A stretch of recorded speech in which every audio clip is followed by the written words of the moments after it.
vou bloquear aqui os comentários para a gente conversar. Deixa eu bloquear os comentários para a gente conversar sobre um tema hoje, um tema importante para a prova do ENARI, para o ENAMED, tema importante para a banca INEP e, por consequência, importante para o Revalida, e um tema que, quando a gente observa as estatísticas, ele aparentemente não merece muita atenção. Mas merece. E aí eu quero aproveitar, eu escolhi discutir o tema de hoje de uma forma bem proposital, porque eu quero lembrar de um elemento no entendimento do INEP que a gente não pode desprezar e que aqui no Hardor que a gente usa com força. Veja, o INEP, historicamente, assim, tem uma base muito grande de questões feitas para a prova do Revalida. Ok. Mas, ao mesmo tempo, o INEP, historicamente, organiza o ENAD, que agora virou ENAMED, o ENARI e tal. Ok. Qual que é o ponto? Não faz sentido se preparar para a prova do ENARI vendo apenas as questões do ENAD. Não faz. Primeiro, porque é um número muito pequeno de questões. Segundo, que foram poucas edições de prova, assim, por prova era um número pequeno, né? E foram poucas provas, elas aconteciam a cada 3 anos, né, e tal. Então, não vá. Assim como não vale a pena só ver as provas do Revalida, porque quando a gente observa a construção das questões, elas são um tiquinho diferente, embora os temas, as mensagens dos temas sejam muito parecidas. E aí tem um detalhe, né? A gente já fez há um tempo atrás uma orientação para o ENAD, e quando a gente fez essa orientação para o ENAD, para faculdades, a orientação envolvia o que vinha do INEP, do Revalida INEP. E as provas antigas do ENAD, porque a gente sabia do ENAD, porque a gente percebeu que tinha a mesma alma. A mesma coisa acontece para o Revalida. Para o Revalida, historicamente a gente usa a base do INEP, mas sempre observou o que estava acontecendo na prova do ENAD. E eu vou dar um exemplo até de um tema que a gente sempre puxava para o Revalida por causa do ENAD, cuidados paliativos. É um tema que o Revalida começou a dar atenção mais recente, mas que o ENAD sempre valorizou, entendeu? E aí começou a aparecer nas provas porque está na base, faz parte daquilo que o INEP tem que explorar, da lista, né, do que está das competências que precisam ser desenvolvidas de acordo com as diretrizes curriculares, e o INEP tem que buscar aquilo. Isso é bem importante. Agora tem um segredinho adicional. Tem um outro ponto muito valioso. É que o INEP tem um histórico grande também de temas tratados em prova prática. Isso é muito importante. Veja, não vai cair na prova objetiva uma questão igual está na prova prática. É óbvio que não vai cair. Óbvio que não vai cair. Pelo amor de Deus, né? Ninguém é menino aqui.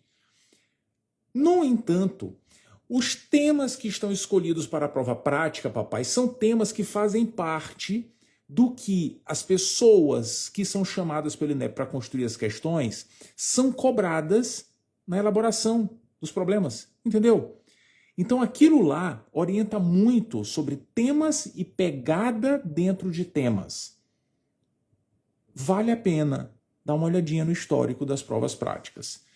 E é juntando esses 3 elementos, juntando a prova do Revalida com a prova do ENAD e com as provas práticas, que a gente precisa conversar sobre anafilaxia. Haha, precisa sim. É interessante até porque quando a gente compara o INEP com outras bancas e tirando a prova prática, a anafilaxia é um tema que aparece até um pouquinho mais nas outras bancas que no INEP. E a gente olha, vou desprestigiar, não vai não. Não vai, porque assim, existem temas que caem menos numa banca, que é o foco, e caem mais nas outras, mas que são temas que não apareceram por falta de oportunidade, sabe? É meio que o universo busca um equilíbrio, sabe? Busca um equilíbrio. Então, se um tema caiu tão pouco, mas ele costuma cair bem mais nas outras, fala, cara, esse tema é importante. Se não for uma raridade também, cara, isso aqui tá estranho não cair, hein? Tá estranho. Principalmente quando a banca já mostrou, de alguma outra forma, que não tem rejeição ao tema. Entendeu? Anafilaxia é isso. Tá na prova prática, papai. Prova prática, veja, prova prática, que é uma estação. Isso é um trabalhão, sabe? Então não é um tema que está fora do radar. O fato de ter aparecido pouco, uma vez no histórico do Revalida, uma vez no histórico do ENAD, uma vez no ENAD é muita coisa, hein? Uma vez no ENAD é muita coisa. Por sinal, foi em questão discursiva do ENAD. Então veja o poder de anafilaxia. Não pode desprezar, a gente precisa dominar, porque é um tema que se encaixa muito bem na ideia de questões do INEP. Muito bem. Com os casos clínicos, alguma coisa ali meio que perdida, sabe? E buscando respostas banais, como o diagnóstico, como conduta e tal. Esse é um tema muito importante e não é difícil de entender. Não é. Vou simplificar.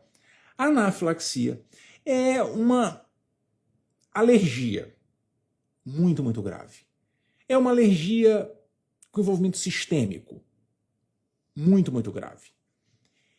Esse é o mantra da anafilaxia. Tem que ficar uma mensagem, é essa. É uma baita de uma alergia. Isso é anafilaxia. É isso. Por sinal, tu já paraste para pensar o que é uma reação alérgica? Eu não estou falando do contexto imunológico relacionado, não. Não, a gente não vai discutir aqui as reações tipo 1, não. Eu estou falando assim, do que as manifestações clínicas, né? Ou do que são as manifestações clínicas de uma reação alérgica. Já paraste para pensar nisso? Qual que é o ponto, né? Eu tive contato com algo e, de alguma forma, a gente reconhece aquilo como algo nocivo. Aquilo pode me matar, aquilo vai fazer mal. E aí eu preciso reagir. Eu não estou nem percebendo, mas o corpo reage. Cara, você vai morrer. Eu preciso que você se afaste disso, pelo amor de Deus. E aí a gente foi adaptado, Darwin, né? Darwin explica. A gente foi adaptado para se afastar das coisas. Por exemplo, se for algo que esteja na nossa pele, eu não percebi, mas caiu algo aqui que faça mal, qual é a resposta esperada? Coço. A ideia da coceira não é dar aquele barato na gente. A ideia da coceira é tirar dali aquilo que está incomodando. O prurido na reação alérgica tem esse objetivo. Entendeu? A gente lança a mão de uma série de mecanismos para fazer isso acontecer. Outra, às vezes a pessoa tem reação alérgica e fica toda, entre aspas, empolada, não fica? Enfim, tem angioedema, incha lábio, incha pálpebra, não é? Edema periorbitário importante. Por que isso acontece?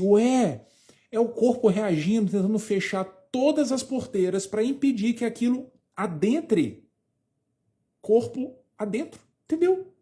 É isso, não pode. Fecha a porteira. A reação alérgica existe para nos proteger. Ela é exagerada? Tá, não precisa de tanta coisa, incomoda a pessoa, né? E tal. Existe para nos proteger. Entendeu? Coceira, urticária, inchou, angioedema.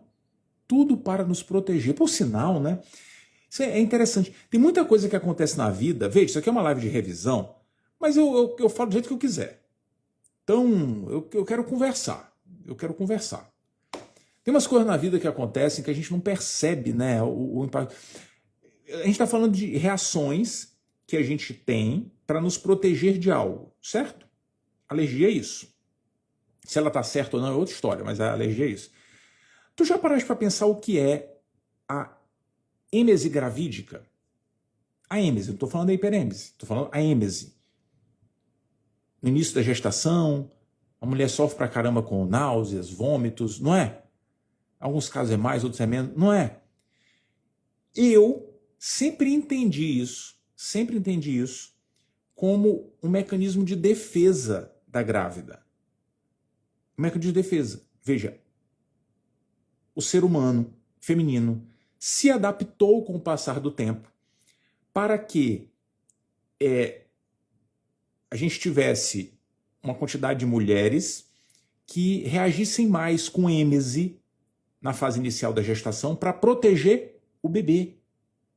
Veja, na fase inicial da gestação, não é a fase em que há o maior risco de teratogenicidade, com fármaco, com outras coisas também.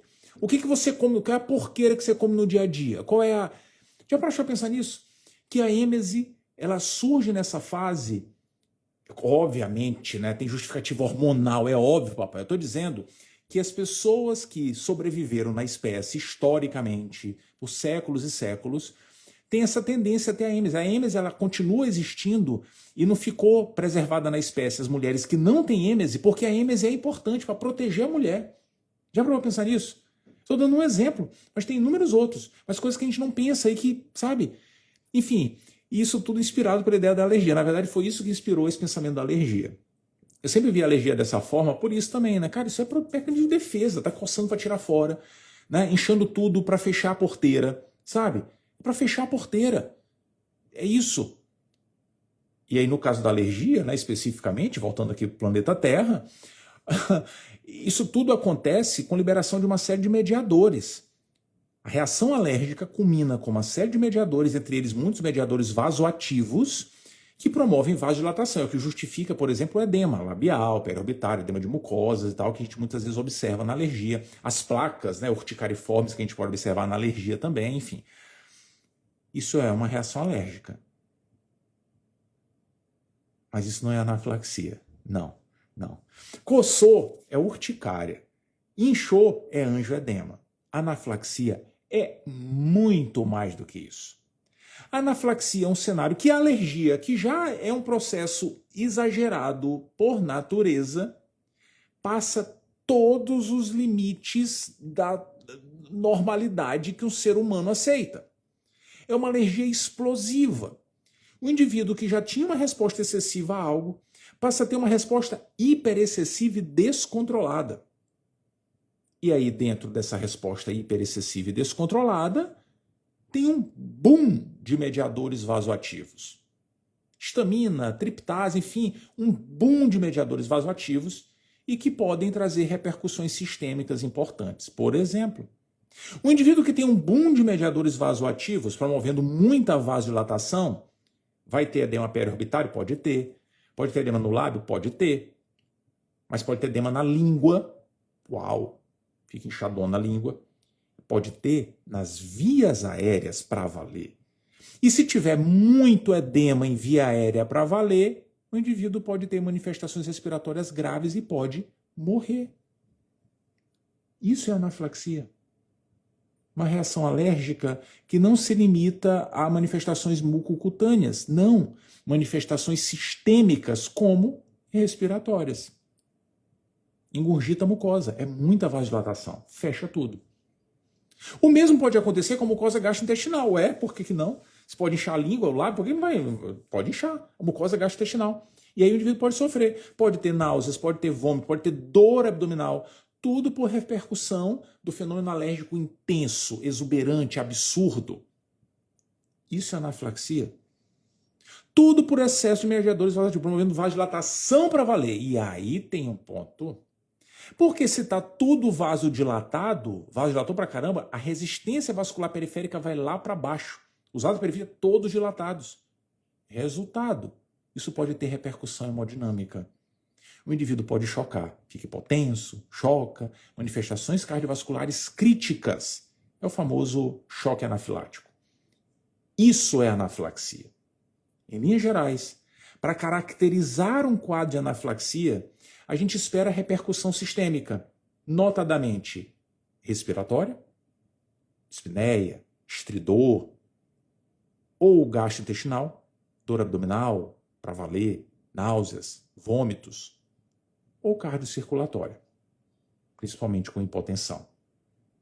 Esses marcadores são críticos na dinâmica da anafilaxia. É isso. E ponto final. Entendeu? Ai, não. Como assim? Quer dizer que não tem um examezinho? Não, tem não. Anafilaxia é isso. É a gente entender como um processo alérgico sistêmico, com repercussão respiratória e ou gastrointestinal e ou cardiovascular. Acabou-se, papai. É isso, obviamente, veja. Isso não vem jogado, a gente não encontra alguém na rua, meu Deus, você está com repercussão cardiovascular. Não, peraí. Tem uma historinha a ser contada. O que a gente espera é que o indivíduo tenha todos os componentes dessa ladainha toda presentes. Uma reação alérgica grave, sistêmica, tá? É uma reação alérgica, certo? O que a gente espera? Que o indivíduo tenha tido contato com algo. Então, imediatamente antes do cenário que foi apresentado, minutos a poucas horas, a pessoa teve contato com algo que gerou toda aquela cascata. Esse algo, na maioria das vezes, é alimento, ou fármaco, ou bicho. Picada de inseto e tal, né? Como abelha, por exemplo. O INEP já explorou isso até em prova prática. E a gente cravou isso aqui, por sinal, diga-se, né? Mas, enfim. Esses são os mais comuns. Mas tem outras situações, né? Outras. Por exemplo, tem uma muito famosa e muito interessante, tem prova que gosta, a prova da USP. A USP gosta pra caramba de alergia a látex. Alergia a látex é interessante, né? Porque nosso profissional de saúde com alergia a látex é triste, né? Mas, enfim. A alergia a látex é interessante porque a gente pode ter, obviamente, pelo contato com látex. E até tem um detalhe interessante, né? Porque muitas vezes quem teve na sua história, na infância, necessidade de múltiplos procedimentos cirúrgicos, acabou tendo muito contato com látex por conta de instrumental e tal, tem um risco aumentado, né, de ter alergia a látex. Mas o legal do látex é que existem alguns antígenos, algumas proteínas do látex que podem gerar reação cruzada com algumas frutas, kiwi, pêssego, abacate, né, e isso gera uma síndrome chamada síndrome látex-fruta, que a pessoa ela tem alergia ao látex, mas a alergia pode ser deflagrada porque vai comer kiwi. Kiwi, cara, kiwi. Cara, sabe, uma fruta mais banalzinha, porque kiwi, enfim. Mas a prova da USP gosta disso. Não é muito perfil do INEP, isso, né? Não é. Mas, geralmente na questão a gente vai ter alguma pista, nada estará perdido, sabe? Assim, de caramba, peraí. Por que a pessoa, se for anafilaxia, tem que ter na questão de prova, tem que ter um elemento que justifique como gatilho. Esse é um ponto importante, né? Estará presente. Um detalhe só que vale a gente ter atenção é que por mais que eu tenha apelidado a anafilaxia como uma reação alérgica sistêmica grave, nem sempre ela é alergia mediada por IgE mesmo, sabe? Clássica dos indivíduos atópicos e tal. Nem sempre. A anafilaxia pode ser mediada por outras vias. Por exemplo, pelo sistema complemento.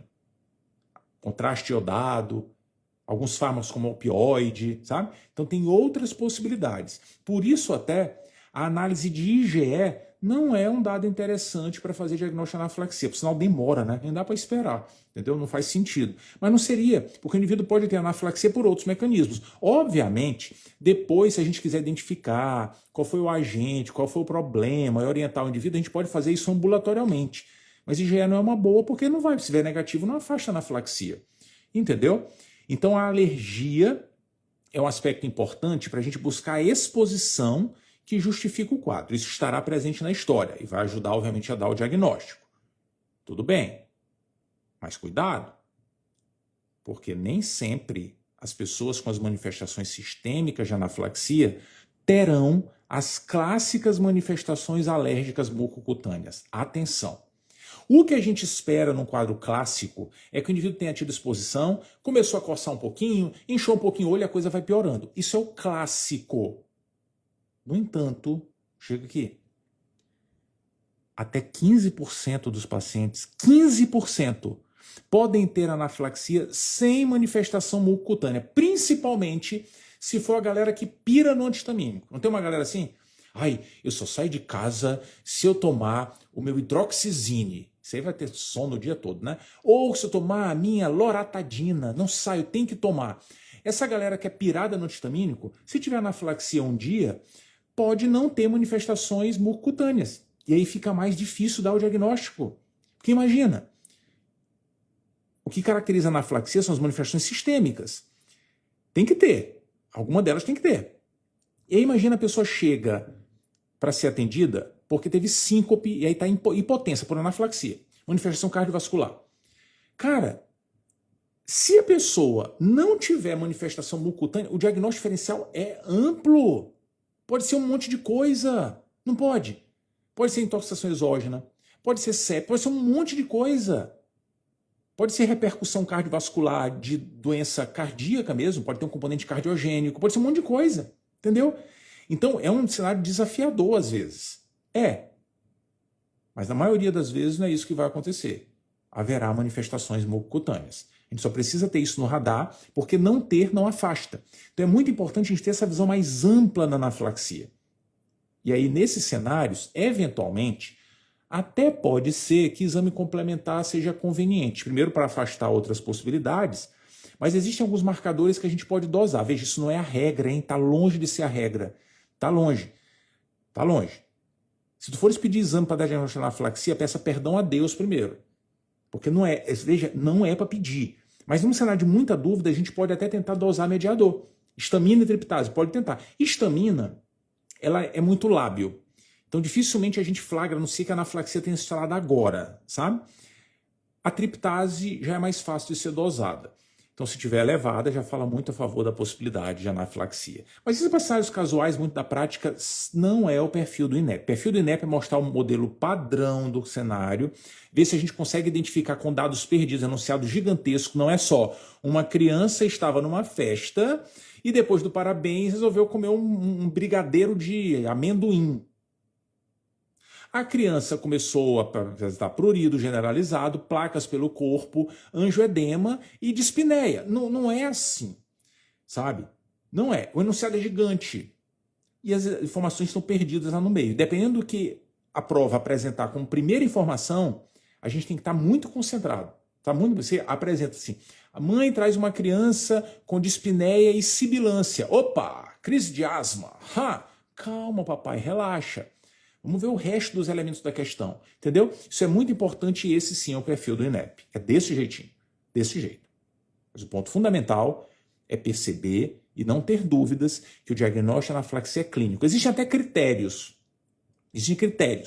mas não vale a pena se debruçar a critério. Não vale porque é exatamente esse o ponto de, sabe, identificar uma exposição, é um quadro que surgiu de uma hora para outra, ponto. Muitas vezes vai ter manifestação mucocutânea, mas pode não ter. E a gente vai pensar mesmo porque percebe as manifestações sistêmicas. Respiratória ou cardiovascular, são as principais. Mas a gente até pode aceitar também as gastrointestinais e tem que ficar de olho com essa possibilidade, né? Doida abdominal inexplicada numa pessoa que teve exposição a algo, isso pode ser anafilaxia. O fato é que a gente precisa dar o diagnóstico rápido. E precisa ser rápido porque a anafilaxia pode matar. Quando a gente der o diagnóstico de anafilaxia, tem que ficar claro que a pessoa provavelmente está evoluindo. Pode ser que o quadro já tenha estabilizado, vai melhorar, até pode. Mas até prova em contrário, a pessoa está evoluindo e a gente precisa intervir rapidamente. Por isso, essa live não deveria ter demorado. Porque uma vez que a gente menciona o nome anafilaxia, imediatamente tem que vir à mente a adrenalina intramuscular. Esse é o santo remédio da anafilaxia. A adrenalina intramuscular. Ai, Fabrício, eu gosto da subcutânea. Não faça isso. Intervenor, não faça isso. Não faça isso. Vias outras que não a intramuscular tem absorção errática e também a gente vai sofrer com mais efeitos adversos, por exemplo, com intravenose. O ideal é a adrenalina intramuscular. A dose padrão, e esse é um ponto importante que o INEP já mostrou que gosta que a gente lembre desse ponto, né, da dose. A dose recomendada é de 0,01 miligrama por quilo. É legal porque a ampola que a gente tem disponível habitualmente é a ampola na concentração 1 para 1000. E nessa ampola, 1 ml equivale a 1 miligrama, entendeu? Então é uma correlação muito direta. Então se a gente fizer a continha 0,01 miligrama, isso equivale a 0,01 ml, entendeu? A conta que a gente chegar ali é o que a gente tem que dar de volume. E aí a sugestão para adultos, por exemplo, é que a gente não ultrapasse a dose de 0,5. Então, adulto pesa 70 quilos, é 0,5. Pesa 100 quilos, é 0,5. Entendeu? Para criança, a gente faz um ajuste de dose. Geralmente, a dose vai ficar batendo o teto de 0,3, mas vai depender muito do peso da criança. Tem um ajuste específico a ser feito. Enfim, não vem ao caso, mas o ponto é que a gente oferta essa dose intramuscular, geralmente no vasto lateral da coxa, e observa o indivíduo. Se não houver melhora, em 5, 10, 15 minutos, a gente pode aplicar de novo. Não tem melhora? Pode aplicar de novo. E aí, daí para frente, se não houver melhora, a gente estará adiante no cenário da anafilaxia refratária. Isso já não é um ponto provável de aparecer no INEP. Não é. Explorar a anafilaxia refratária. Mas esse é um cenário que a gente tem muita dificuldade de manejar porque são pacientes muito graves. Esse é um contexto, por exemplo, que a gente começa a valorizar a possibilidade da adrenalina na veia. A gente tem que apelar de fato. Dependendo do cenário, a gente lança mão até de outros fármacos, como por exemplo o glucagon. Vale lembrar, é um tema tão enxuto, né, que vale até lembrar do glucagon. O glucagon é interessante porque ele tem propriedades inotrópicas, melhora a função cardiovascular, que é interessante no contexto do choque, né, que não dependem dos receptores adrenérgicos diretamente. Porque às vezes o paciente com anafilaxia ele não está respondendo à adrenalina, por exemplo, porque usa beta-bloqueador. E aí tem receptor simpático ocupado, bloqueado, entendeu? Porque usa beta-bloqueador. Se a gente conseguir usar uma outra via para dar uma forcinha para o coração, isso pode ajudar. Então o glucagon é uma possibilidade na anafilaxia refratária. Cuidado, hein? Cuidado. Ah, na questão de adrenalina, eu marquei glucagon, porque eu sei que é uma opção. Calma, papai, já deu adrenalina? Já deu? Já fez repetidas vezes adrenalina? A adrenalina é que salva vidas na anafilaxia. Isso é muito importante. Identificou adrenalina intramuscular na lata. Isso é fundamental. Só tem uma situação, que a primeira coisa que a gente vai pensar a fazer não será adrenalina intramuscular. Só tem uma. Esse indivíduo precisar ser intubado. Se isso estiver acontecendo, esqueça. Esqueça. E geralmente o que vai sinalizar isso pra gente é se o indivíduo está parado, aí tem que entubar, pelo amor de Deus, né? Mas enfim, se o indivíduo estiver vigil e conversando minimamente, ou tentando pelo menos, o que sinaliza pra gente é algum indício de que exista falência respiratória iminente, ou até já instalada. Entendeu? Estridor, eita caramba. Cara, é coisa de segundos para a pessoa entrar em insuficiência respiratória e a gente depois não consegue mais entubar, porque fecha tudo mesmo. Entendeu? Fecha tudo. Para alguns autores até, se o indivíduo tiver edema significativo da língua já na apresentação, considerar a intubação. Se esperar um pouquinho, não consegue mais nem passar pela cavidade oral. Entendeu? Então essa é uma decisão que obviamente é muito individualizada, mas é um ponto que a gente, cara, eu penso primeiro garantir via aérea. Obviamente não tem problema de alguém preparar a adrenalina ali e aplicar. Não tem problema. A gente só não vai assim, vamos lá pessoal. Vamos pegar a adrenalina? É 1:1000, né? Como é que faz a conta? Quanto é que você pesa mesmo e tal? Não dá, entendeu? Então a gente obviamente tenta fazer as coisas simultaneamente, mas a prioridade máxima é garantir via aérea. Não resta dúvida, isso funciona para anafilaxia para qualquer outro cenário, né? Pelo amor de Deus. Mas o ponto é que na anafilaxia, quando o paciente chega no pronto-socorro, o quadro, a gente tem que pensar assim, o quadro está em evolução. Esse tem que ser o raciocínio sempre, sempre, sempre. Entendeu? É isso. Esse é o mantra da anafilaxia, esse é o cerne da anafilaxia, é isso que a gente precisa dominar. E é só isso. Qualquer outra coisa não é a regra, é exceção. Por exemplo, antihistamínico, corticoide, beta-agonista inalatório, me poupe, me poupe, me poupe. E o INEP já mostrou que gosta que a gente poupe os fármacos que precisam ser poupados. Veja, antihistamínico não resolve a anafilaxia. Ele pode ajudar se o indivíduo tiver com muito prurido e tal, mas é um fármaco secundário. Na hora que o bicho está pegando, esqueça isso. Corticoide, sim, pode ajudar em alguns cenários, teoricamente, com a ideia de reduzir risco de reações bifásicas que podem acontecer em alguns cenários. Isso é muito discutível na literatura. Alguns grupos sugerem que a gente dê corticoide para alguns pacientes que tiveram reação muito grave na chegada, ou que não responderam à primeira dose de adrenalina. Isso é muito discutível. É um fármaco secundário, não é regra na anafilaxia. Beta-agonista, cara, só se o paciente tiver asma. Tem asma e tem manifestação respiratória? Tudo bem, vou dar beta-agonista. Mas via de regra, na anafilaxia, não precisa dar beta-agonista. É foco na adrenalina. Foco faz muita diferença na vida. Faz diferença na anafilaxia, faz diferença em todo o resto. Essa era a conversa de hoje, esse era o tema que, enfim, a gente vai montando a coxinha de retalhos do INEP e percebe um interesse subliminar. E todas as vezes que a gente chamou atenção na anafilaxia aqui, lá estava ele na prova. Né? Então é desse jeito. Desse jeito. E acho que é um tema que a gente precisa ter atenção do jeitinho INEP, né? Jeitinho INEP. Estou esperando os prints de hoje. Sem caretas, por favor. Sem caretas. E amanhã, quinta-feira, 19h10, estaremos mais uma vez aqui conectados para falar sobre mais um tema. Qual será? Não sei, vou pensar ainda. Mais um tema importantíssimo para o Enare, importantíssimo. Tema do jeito INEP Importante também para o Revalida, né? Também para o Revalida, tem muita gente do Revalida aqui. E vamos em frente, todos os dias, todos os dias. Eu não me canso. Tu te cansas? Eu não me canso, não. Eu não me canso. E se tu te cansares, aí mesmo que eu não me canso mesmo, né? Não me canso e vou distribuindo energia para ti também. Valeu?